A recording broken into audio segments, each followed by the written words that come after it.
Hello, ladies and gentlemen. My name is Cohen-Gadol. I'm a neurosurgeon and also a pituitary surgeon, a skull-based surgeon. I have spent many years having the privilege of taking care of patients suffering from Cushing's disease and doing surgery for pituitary tumors.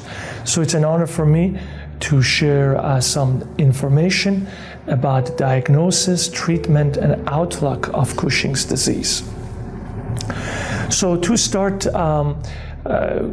Cushing's disease is really a tumor is caused by a tumor of the pituitary gland, and it's a benign stress hormone producing tumor. The tumor gland, to just define what the gland is a small bean-shaped structure located below the brain at the base of the skull. It's often called the master gland because it controls many hormones and functions of the body. In the Cushing's disease, the tumor leads to the production of excess stress hormone or cortisol, causing many different symptoms. It's important to know that Cushing disease is fortunately very rare. There's only 10 to 15 cases per million of people diagnosed per year. Most individuals are between the ages of 20 and 50 years of age. And there are many women affected more than men. So the most important fact is what are the symptoms of Cushing's disease?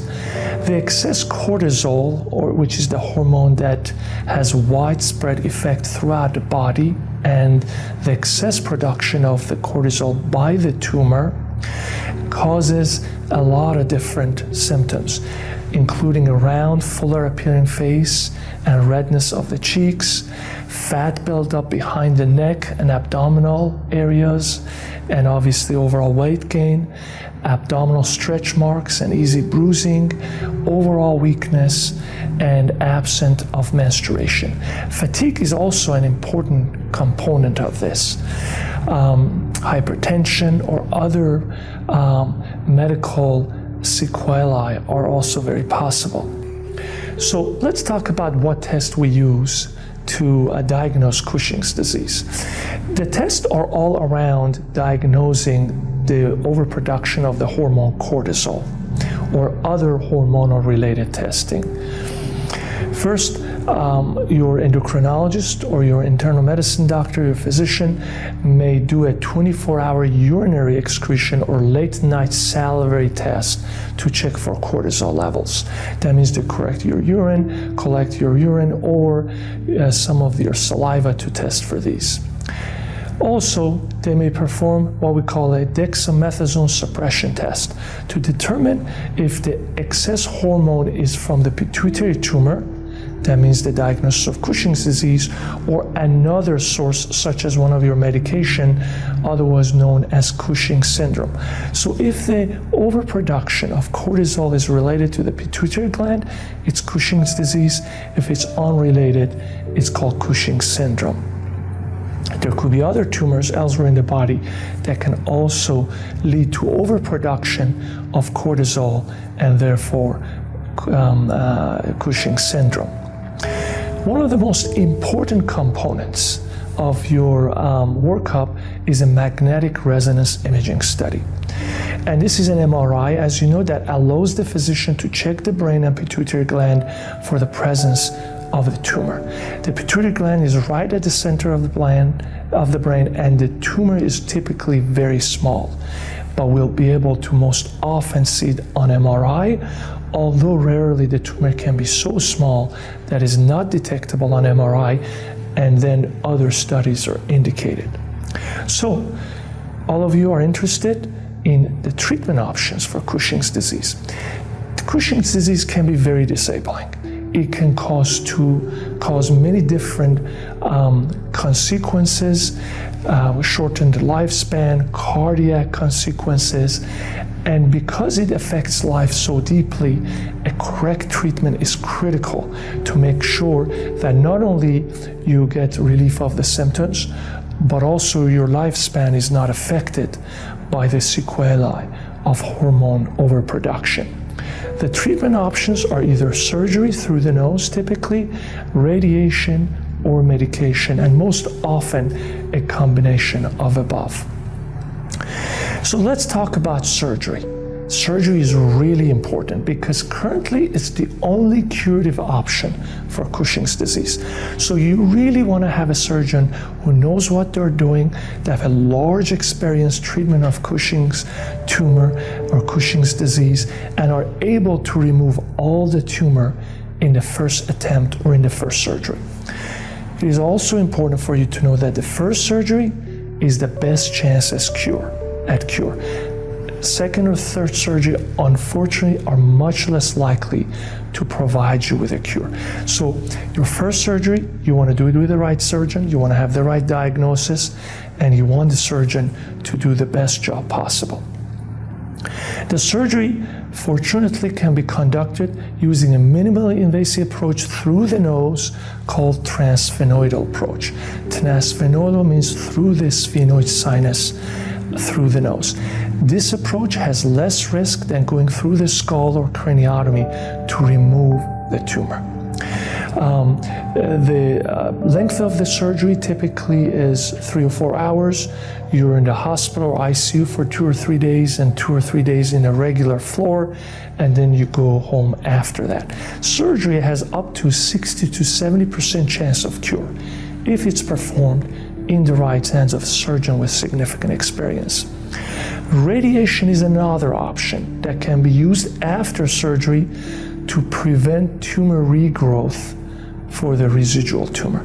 So unfortunately, if there's residual tumor after the surgery because the tumor is in part of the area of the pituitary gland that cannot be removed in total, or the surgeon was unable to remove the tumor, then radiation may be used to treat the residual tumor. Unfortunately, the success rate for a residual tumor with radiation is significantly less than surgery.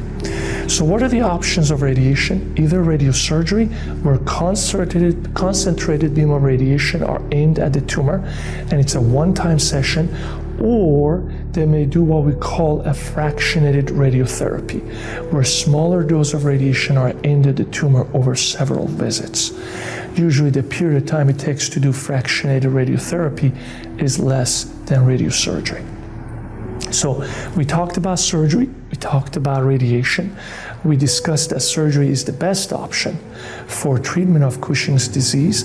Next is, what about medications? Can we treat Cushing's disease with medication? And yes, your endocrinologist can be quite effective in providing you with at least 2 or 3 options of the medications, as you can see here, that can provide you with an opportunity to control or inhibit hormone oversecretion or minimize the risk of cortisol oversecretion. However, these medications have side effects, including the increase in sugar levels in the blood and other side effects, and therefore you have to consult with your endocrinologist if this treatment is right for you and if you should continue it. There are many complications related to this surgery, but again, for the surgeon who has a lot of experience with this procedure, the risk should be relatively small.